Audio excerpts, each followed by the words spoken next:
Olá, Grupo Sanos. Espero que todos estejam bem. Eu sou o Fernando. Como muitos aqui não me conhecem, falarei um pouquinho sobre mim antes de iniciarmos a nossa conversa. Eu também faço parte do Grupo Sanos. Sou graduado em Direito pela UFMT, Universidade Federal de Mato Grosso. Aqui exerço a função de analista paralegal dentro do departamento jurídico,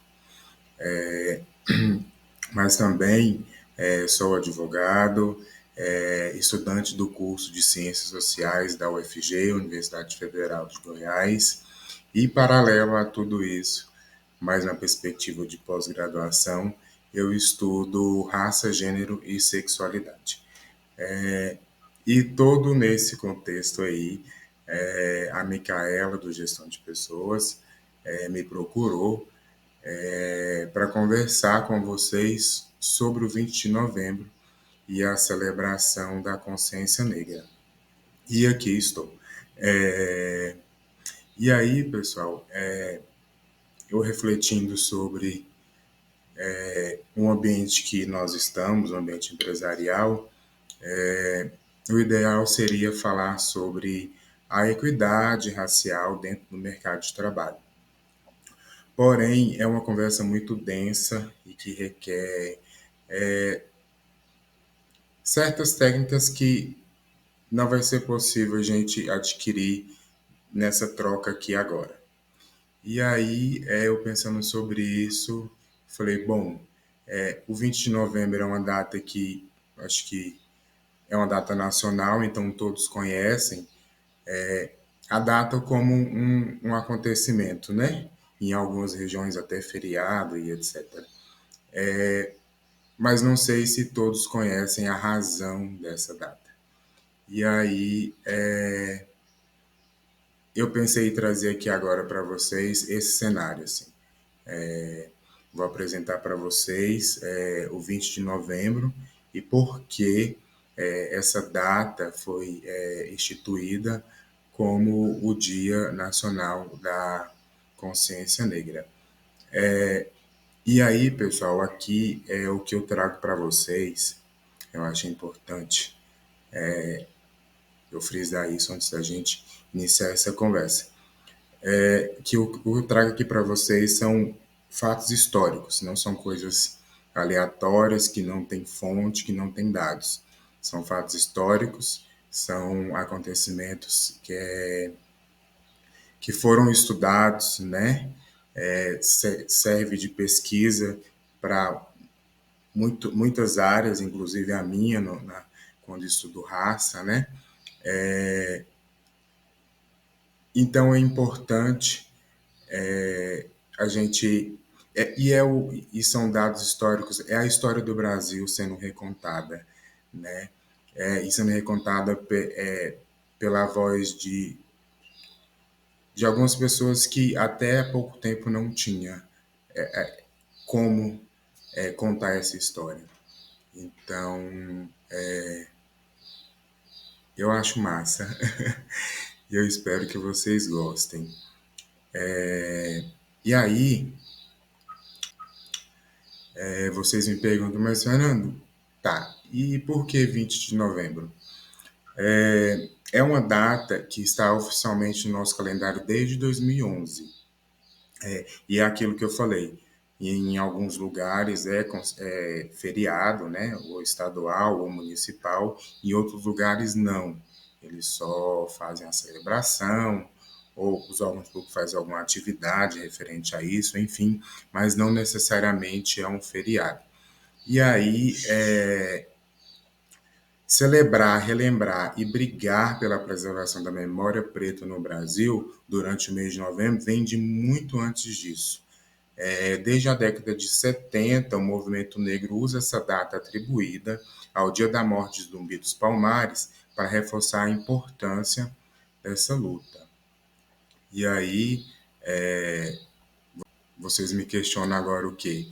Mas, Fernando, quem é Zumbi dos Palmares? Sobre o que você está falando?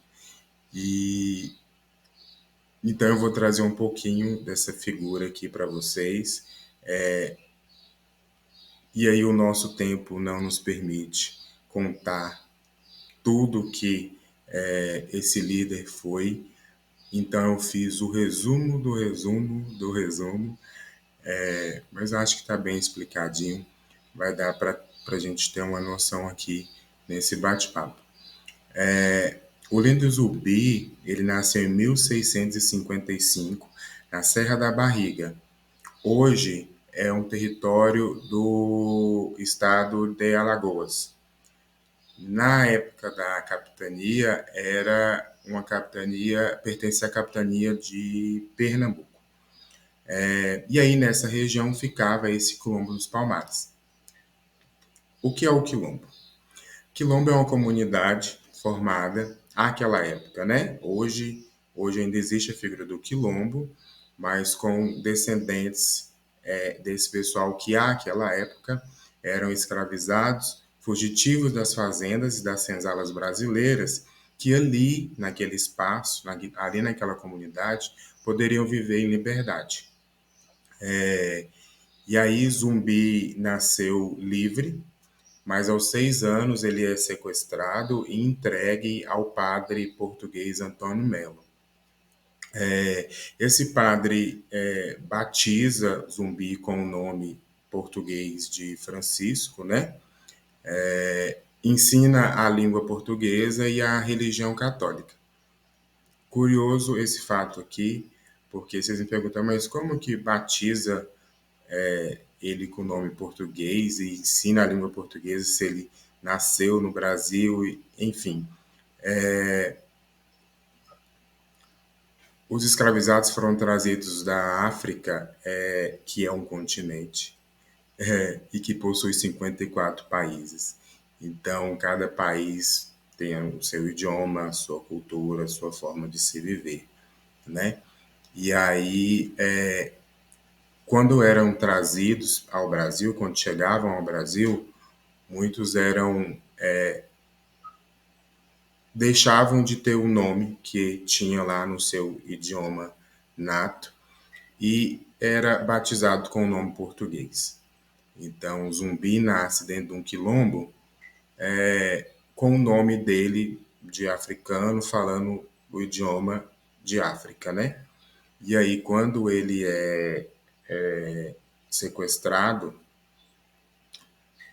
ele aprende o português e é rebatizado com o nome português e começa a praticar a religião de um português, né?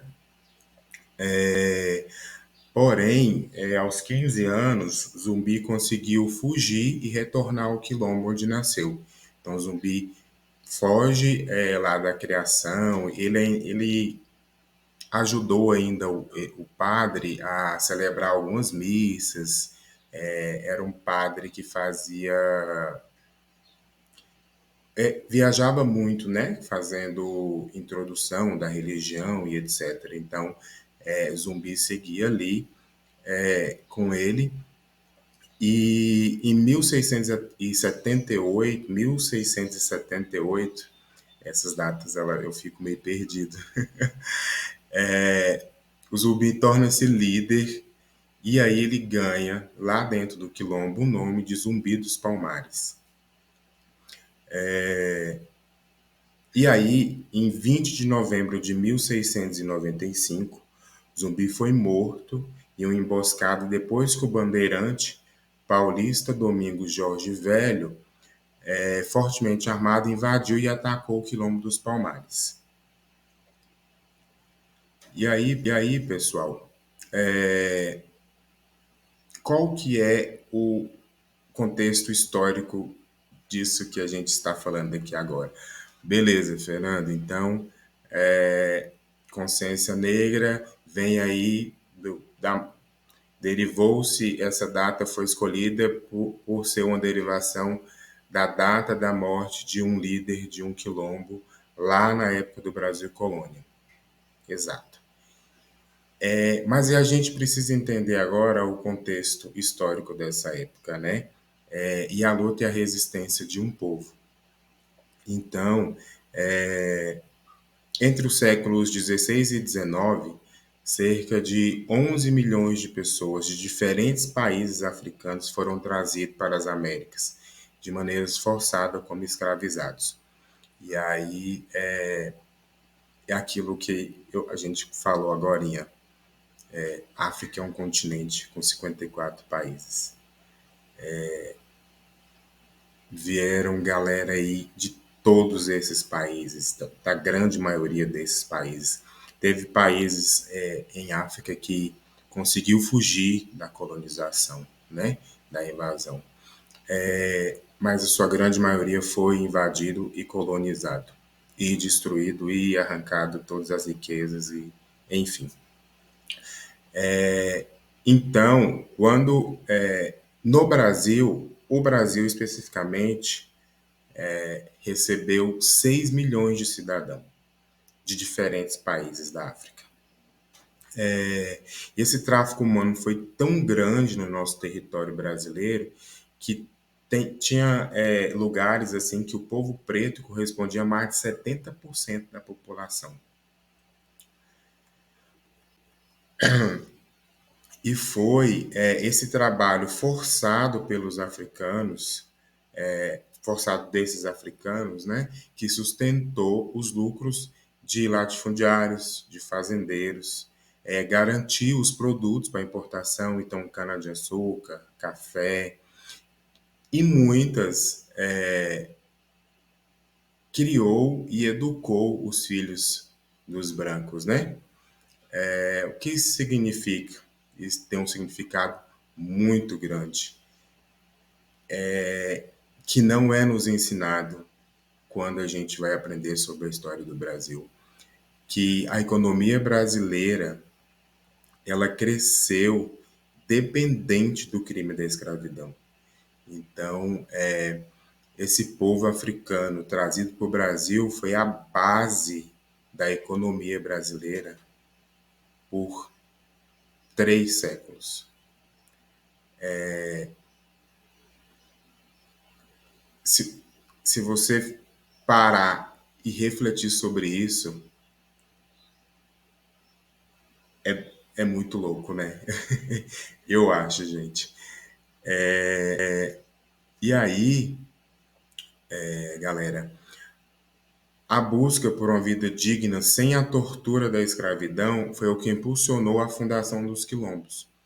Então, vai lá, a coisa se amarrando. Então, eu falei para vocês que o 20 de novembro é uma derivação da morte de um líder de um quilombo. E aí eu trouxe para vocês que 4 milhões de africanos foram trazidos e escravizados aqui no Brasil. E agora eu estou falando para vocês que a busca por uma vida digna, sem tortura, fazia esses africanos fugirem das fazendas, das senzalas, e irem para os quilombos, fundarem quilombos. E isso é muito sobre esse contexto. Tem uma coisa muito interessante que também não é nos ensinado na história do Brasil, que é sobre o cabelo do povo preto. E isso é muito importante. Àquela época, o cabelo era usado como uma forma de indicar o esconderijo desses quilombos. Então, as pessoas trançavam os cabelos com a rota de como chegar nos quilombos, né? Então, esse conhecimento, esse segredo, era ia passando de um para um pelo penteado do cabelo, assim. O cabelo para o povo preto, ele é muito mais do que estética, assim. Ele tem uma representação, assim, imensurável. E aí, voltando lá para nossa história, o quilombo mais emblemático que a gente tinha àquela época, no Brasil Colônia, era o Quilombo dos Palmares. Os dados trazem, pessoal, que o Quilombo dos Palmares ele era quase o tamanho de Portugal, tá? E aí ele cresceu, ele era tão grande que ele tinha sua própria economia, né? Ele tinha suas atividades de plantio, de metalúrgica, criação de animal e uma vida independente do Brasil. Então, tinha um Brasil colônia lá, a galera escravizando os outros, alguns enriquecendo, outros morrendo nas senzalas, e o povo preto que conseguia fugir disso e ia para o quilombo conseguia viver livremente e bem, né? E obviamente que a coroa portuguesa não achava isso interessante, né? Então, nem lucrativa, né? Nem um pouco, nem interessante, nem lucrativa. Mas aí, pessoal, foi essa resistência, isso descoberta apenas por historiadores somente na década de 70, que motivou o movimento negro em 78 a escolher Zumbi dos Palmares como um símbolo da luta e instituir o dia de sua morte como marca da resistência do povo preto. Então, a coisa se amarrando aqui. Então, vamos lá. Eu falei para vocês que 20 de novembro é o dia para celebrar a luta negra, né? Falei para vocês que foi escolhido 20 de novembro por causa da morte de Zumbi dos Palmares, que foi um líder de um quilombo. E agora eu trago para vocês que não era qualquer quilombo, né? Era um quilombo aí que dava uma vida digna a pessoas que, para a coroa portuguesa, não nem alma tinha, né? Como assim ter uma vida digna? Como assim você conseguir plantar, colher, se alimentar e viver livremente, sendo que você nem alma tem? Então, era esse o contexto, a época. E com essas informações, a gente começa a entender o quanto é preciso corrigir e reparar nossa história e o seu povo, né?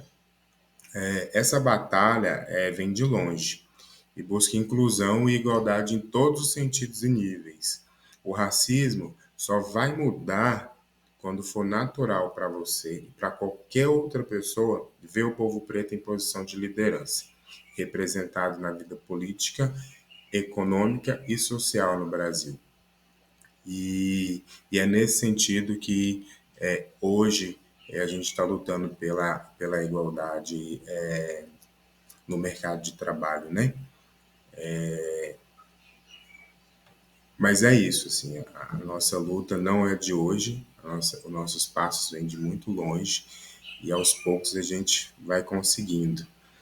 E é também um tema muito interessante e até me colocar à disposição em um outro momento a gente poder também conversar sobre isso, mas é urgente e necessário essa mudança no nosso mercado de trabalho.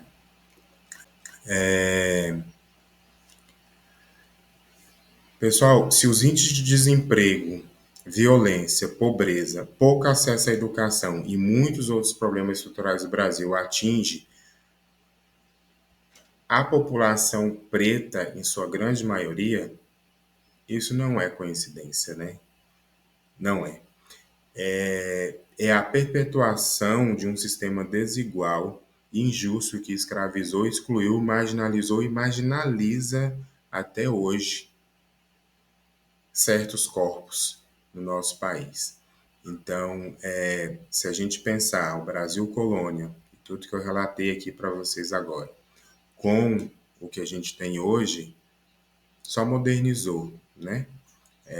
Mas a marginalização de alguns corpos, ela ainda é perpetuada.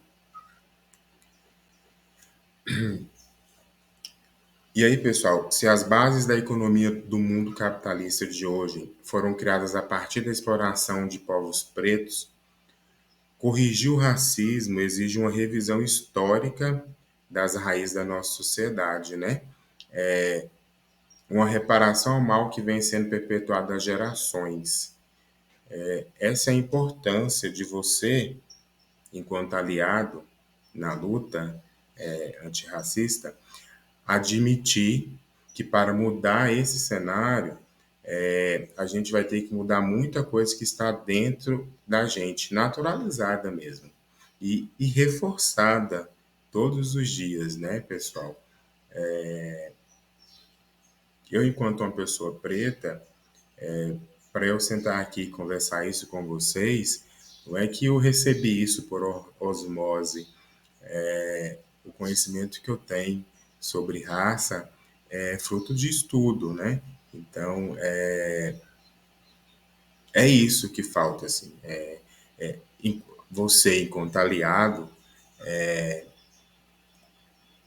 estudar e entender o porquê, assim. Por que que a gente naturalizou e reforça todos os dias determinados comportamentos, hoje de maneira modernizada, mas que ainda é um reflexo do Brasil colônia, um período muito triste, mas que faz parte da nossa história e tem que ser contada e tem que ser combatida.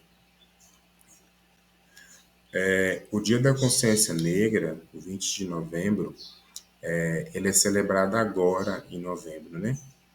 Mas esse esforço para mudar as coisas, admitir a nossa responsabilidade para o fim do racismo, encerrar essa dinâmica, ela tem que ser diária, né? É uma vigília constante que tem que acompanhar vocês e as ações, né? É sempre questionar, mas espera aí, por que aqui não tem uma pessoa preta? Porque eu tenho um amigo preto, eu já tive um chefe preto, um professor preto, eu conheço um médico preto, enfim, verificar ao seu redor e questionar o porquê que não há. Se no país a gente tem declarado 54% da população pessoas pretas e pardas, como que em alguns espaços essas pessoas são minoria ou quiçá nem existem, né? Bom, pessoal, eu fui falando aqui, eu espero que tenha sido bacana. Eu acho que o que eu tinha para falar brevemente e com o período que a gente tem era isso. Espero que tenha sido massa para vocês também e a gente se vê por aí. Até logo menos. Obrigadão.